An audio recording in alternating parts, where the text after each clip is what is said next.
Hi, viewers. Welcome to another edition of Mari Clinic Live. How are you today? I remain your host, Marlaya and Okuti. Hope you are all enjoying your weekend. Thank you so much for always joining us on this program. I really do appreciate your time and for always participating on all the programs on our platform. Thank you so much. I would also like to celebrate all our new members during the week. We added over 60 new members. Oh, thank you so much for joining us. We celebrate you. Please endeavor to keep participating. We would like to hear from you. So today we'll be looking at an interesting topic that says that should you still be spying or checking on your ex life and social activities despite the fact that you both have broken up, and what does this mean for you and for your marriage?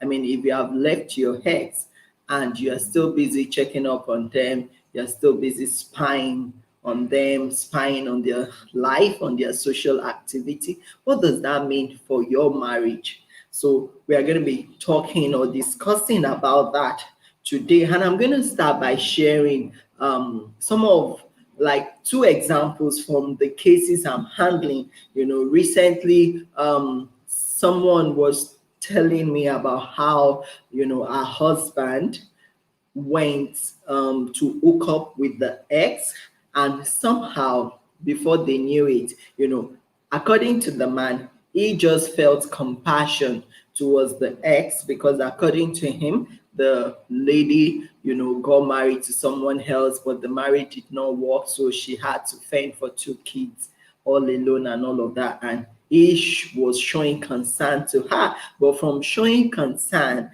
to her, from assisting her financially, from helping her, before we knew it, they started sleeping together, and before we knew it, it started affecting his own marriage, and the wife had to cry out.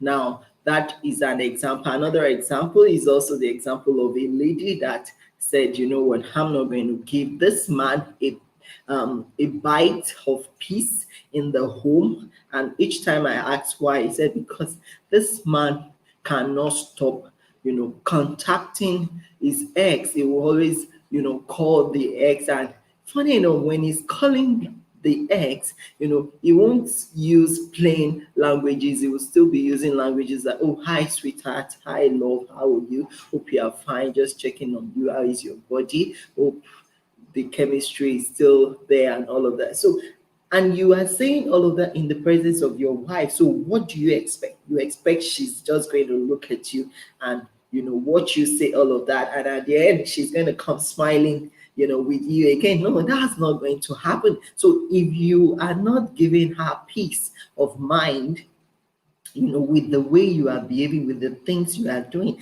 then don't expect to have that peace. Because honestly, for women, it is what you give to them that they give back to you. If you give them peace, they will give you back peace. If you don't give them peace, then they won't give you peace. See, that has been proven severally. For example, it is the sperm that you release into a woman, that is what she brings. For if you release, the X or the Y, that is what will determine the sex of the children. So it is what you are releasing into the marriage that she's reproducing and giving back to you. So if she is giving you headache, giving you tough time, you need to check yourself and you need to check what you are giving to her. So back to the discussion. Another third example, I don't want to leave this out, is the example of a wife. I mean, she's married, she has a kid.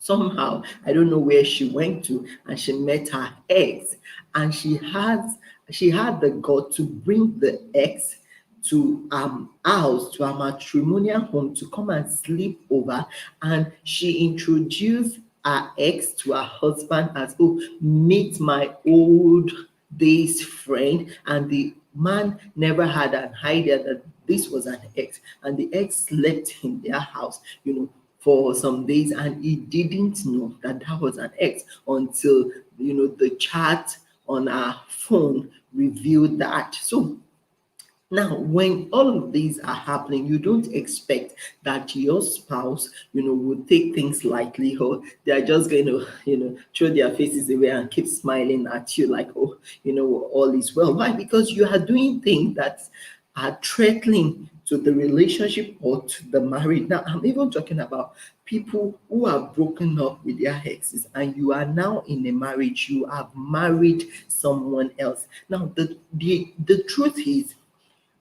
for an ex, it may be normal, it may be natural for you to still have some form of emotional attachment to them, depending on how much involved you are with that ex, especially when you are involved with them sexually for so many years. There will still be that emotional eruption, there will still be that memories, of the past welling up or springing up once in a while when you think about them or when you meet them. I mean, things like that do happen.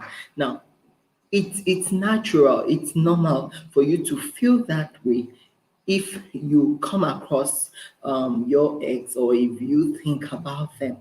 But I want you to know that if you took that decision that you don't want to marry that ex, and that you don't want to continue the relationship with that ex, and you had to break up with that ex, and you ended up not marrying your ex, then it must have been for a reason, maybe good or bad, we don't know. But for you to have chosen or decided that you are not going to get married or spend the rest of your life with that ex, then that means you have chosen not to make that ex have a permanent place in your heart.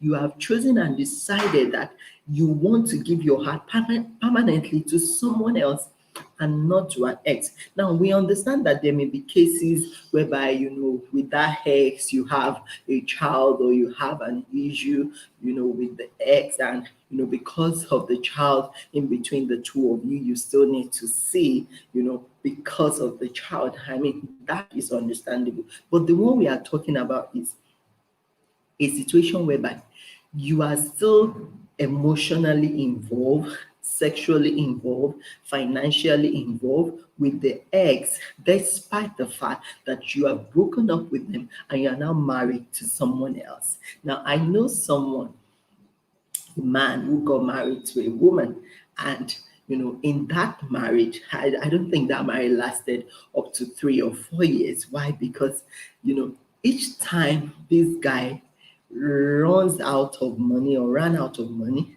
the next person is calling out or reaching out to will be his ex. And before we know it, the ex, would have sent maybe 30K, 50K. I guess then she used to work in a telecom company, so she had a good job and all of that. So before we knew it, she would have sent, large sum of money, kept sending money. And each time you ask him, so why didn't you marry this ex? Why did you decide to settle for someone else? Well, she's old, we're almost age mates, and I can't marry my age mate. And besides, she's on the big side, and I don't think I want to have a wife who is on the big side. Okay, fine. So if those are your reasons and you decided that you're not going to spend the rest of your life with this lady, but each time you are broke, you are reaching out to her, you are reaching out to her. So one day the lady was sick. She felt, oh, who can I reach out to? After all, I've been giving my money to this guy. And she called to say, oh, I'm sick, I'm not feeling well. I don't know if you can come over to help me or to assist me in the house. And he went over, and before we knew it, you know, the emotions came back, and before we knew it, they started sleeping together. Somehow, I guess maybe she had an infection or something. So when he came back home, started sleeping with his pregnant wife. His pregnant wife caught the same infection. And to cut the long story short, a lot of crisis happened in that marriage. And you know what? They just had to go their separate ways because it was so obvious the guy was not just ready for marriage. He was not ready to detach himself from his ex. He still kept back going to the ex. So the question is, if you said you didn't want to settle down with her ex, why are you still going back there? I mean, it's like going back to Egypt. It's like not having your eyes single. And this means a lot for your marriage because, I mean, if anyone is married, you have chosen to move on, you have chosen to move ahead, you have chosen someone else to say, okay, you know what, this is the person I want to spend the rest of my life with. It's important that you focus all your energies on that person and you don't get too distracted with the past, because there is no one who drives from Lagos to Abuja and get to their destination by looking at the rear mirror. You're not going to get to where you are going by looking at the rear mirror. You keep looking at the past. You keep looking at the past, probably because you are familiar with the past. You find the past comfortable. You are uncertain about the future, but it's only a sign that you don't have your trust or your full trust in God. You know, when you keep looking at your past, keep looking at your past, you know, you feel like, oh, there's really nothing good that will come in your future. That is not a good thing. Now, if you believe that the spouse you have gotten married to is good for you, then you will focus your energy on that spouse and hope that things will work out well between you and that spouse. And you know, and you don't do things that will throw your marriage apart. Now, what does this mean for you and for your marriage? What it means for you is that you're going to be having a divided attention. If you keep spying on your ex's life or their social activities, now some of you will go to your ex's social media, you'll be checking them out. Oh, what's he doing now? Oh, what she's doing now? Oh, what's he doing now? What's she doing now? Checking them out. Some of you send messages, you still call, you know. Someone will say, oh, there's really nothing wrong if you have if you still check on them to know how they're faring. Someone say, oh, my ex is still my confidant, and I'm like, really, seriously? And you have a wife at home and you think that wife or that husband will be happy to hear that you have a confidant in an ex, you know? So you need to think about it really, because there is no way your attention, you know, will not be divided when you are married and you are still busy looking, you know, monitoring your ex, examining their life, checking up on what they are doing, checking up on their social media handles, on their social activities. You are monitoring them, asking about them, calling friends to know about them. Excuse me, you have chosen someone else. Why not just focus on that person? Channel all your energy on the person that you have chosen. That choice you made is as good as the best for you, because if that your ex were to be the best for you, then you would have settled with them. We would not be here talking about exes, you know, intruding into your marriage, intruding into your home, or intruding into your marital affair. We won't be talking about it. You would have just settled with them and cling to them permanently. But in a situation whereby you've chosen not to marry that ex and to marry someone else, then you must be ready to focus on that person that you are now married to. Now, what it also does for your marriage is that you keep spying on your ex, you know, reconnecting with them and, you know, trying to still get involved with your ex. It will always break the happiness and peace in your home. It will break the peace in your home. See, there is no spouse that will open their eyes, you know, and watch you keep doing that without complaining. I tell you, even if she's the most spiritual person on earth, she's going to talk. She's going to say, excuse me, what's going on? I mean, even if he's if he's the highest bishop in the land, he cannot stand seeing, you know, his wife talking to an ex, still reconnecting to an ex. No, no one would take that. So please be aware that your spouse will not take it lightly. So stop Stop doing things or stop throwing things at them that you yourself cannot take. Now, you as the man, would you be happy to see your wife pick up her phone and be calling an ex and be saying, oh, sweetheart, how are you? How are you, honey? Hope you're fine today. Now, imagine you doing that in the presence of your husband, and she's calling a man to say all of that. Now, you are not going to feel you're not going to feel okay. You will feel betrayed, like you will feel betrayed, and that is how she too will feel. And that is why I say you are going to be breaking the happiness and the peace in your home, because your spouse is never going to be happy with such thing. They are not going to be at peace with you, because definitely they'll start throwing tantrums to know what is going on. What is going on? You can't keep calling an ex, you can't keep asking an ex for money, you can't keep going to an ex's place and you feel your wife or your husband will be fine with that. I mean, it's never going to happen. So another thing is that is a sign of disrespect for your spouse or for your partner. I mean, when you keep connecting back with your ex or checking up on them, then you are disrespecting your spouse, because in a way you are passing a message across indirectly to your spouse that you don't have a fulfilling marriage, or you don't have a fulfilling relationship with your partner. I mean, that is what you are trying to communicate. If you are still looking back, it shows something is missing in your marriage that you are trying to get out there, and that is why you are connecting back with them. So you need to set your priorities right. Now, even if the thoughts keep coming, there are several things that you can do. See, number one is to keep it off your mind. Try to limit, I mean, stay away for as much as you can. Now, it does not mean that you hate them or you are their enemies. No. So for the good example I'm going to cite is the example of many of us that went through school. I went through primary school, I went through secondary school, I went through university. The pupil that the student that we went to primary school together, then when we were much younger, we all played together. It was like, oh, this is all about life for us. Oh, we were never going to leave each other. But the truth is, after primary school, we all left each other and we went to secondary school.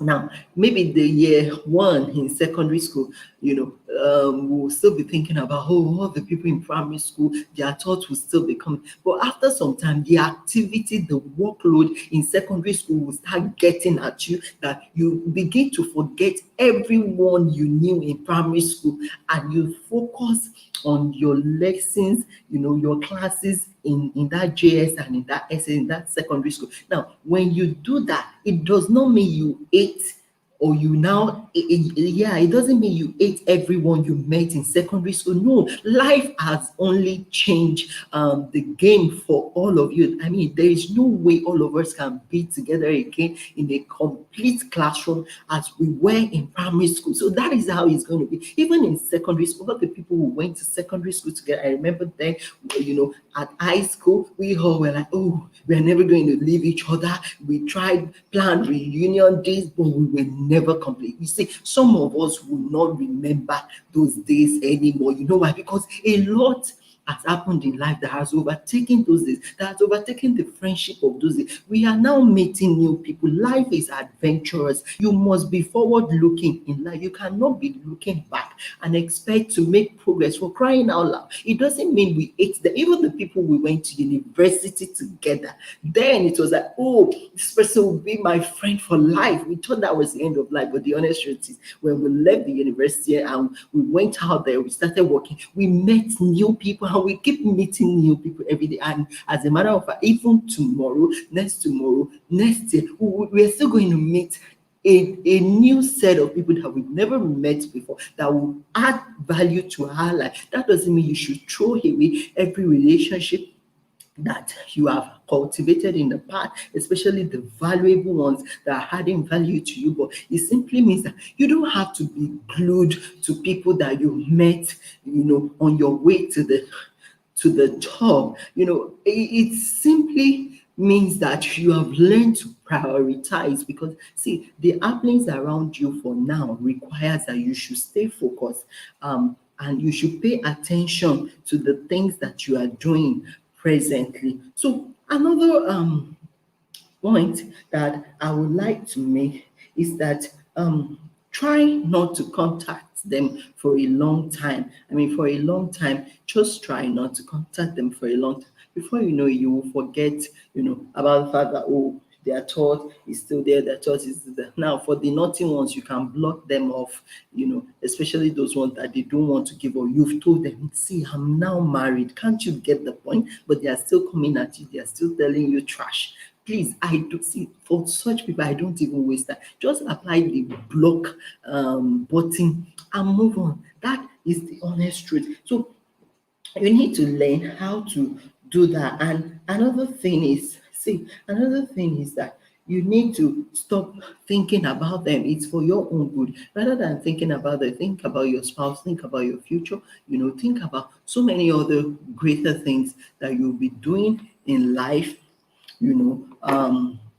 That you'll be doing in life and even with your partner. So I would like to stop here because I think I have said a lot, but please, I want you to remember that you cannot be contacting your ex, be funding their lifestyle, sending money to them. I mean, you cannot be monitoring them and you think that your spouse will be okay with it. No, your spouse will never be okay with it. That is part of what is causing issues in some marriages right now. In some home, the complaints are just too much. Oh, ma'am, he's still calling his ex. Oh, he's still going to see that lady. They once dated each other, but they broke up. Now that he has married me, he's still going back to sleep with her. What nonsense is that? I mean, that is unheard of. So you need to be decisive. Please make a choice. It's either you want to go with that wife or that husband you have married, or you want to go back to your ex. And honestly, no one is forcing you or compelling you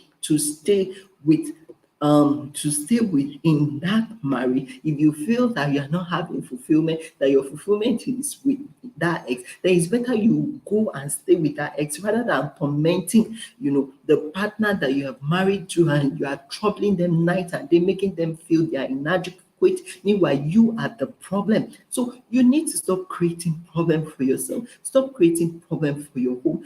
Try to be responsible. Be responsible. Let your eyes be single. That is very important. We can't say that enough, that you should be focused. Try to be responsible. I mean, be focused. Now, the truth is, in life, you may still meet your ex. When you meet them, please greet them. You will still greet, hello, how are you? How are you doing? How is life? How is this? But please, no intimate relationship, no emotional attachment, no, I mean,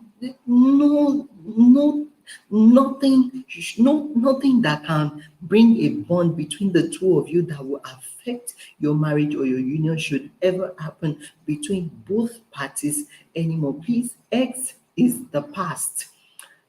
Your marriage is the future. So work on your present and work on your future and be focused, because that is the only way you can have a happy marriage and a happy home. So I would like to stop here now. I hope that you have learned one or two things. Please do remember to leave us a comment on what you think. Like this video if you have learned something from there, and do not forget to subscribe to our YouTube channel as we promise to bring you more interesting topics. So I remain your host, Oralaya Hanoputi. Until we meet again, I say